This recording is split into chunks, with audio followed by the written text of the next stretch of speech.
S'appelle Sergueï Sourovikine. Vladimir Poutine lui a récemment confié la direction de son opération spéciale en Ukraine. Il a reconnu hier sur la chaîne Rossiya 24 que la situation sur le terrain était tendue, citant notamment le nord de la région stratégique de Kherson. En dépit de ces difficultés sur le champ de bataille, Moscou continue de détruire méthodiquement les infrastructures ukrainiennes. 30% des centrales électriques du pays seraient désormais hors service, une destruction rendue possible par l'usage de drones de fabrication iranienne, la Russie qui aurait demandé à l'Iran de lui fournir davantage de drones et de missiles balistiques dotés d'une précision améliorée. L'occasion pour nous de nous intéresser à cet axe Moscou-Téhéran, une alliance, vous allez le voir, qui ne date pas d'hier. Sortons nos cartes.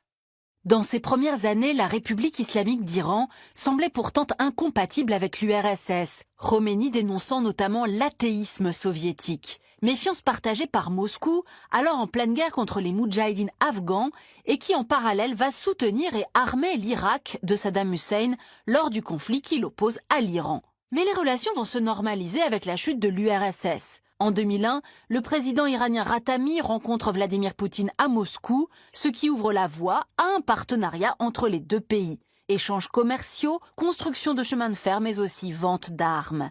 La Russie aide même l'Iran à relancer son programme nucléaire avec la construction d'un réacteur à Boucher, mis en service en 2011.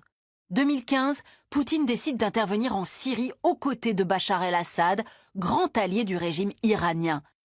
Une guerre qui va encore renforcer la coopération entre les dirigeants iraniens et russes, comme ici à Astana, aux côtés du Turc Erdogan, lors de négociations pour un cessez-le-feu en Syrie.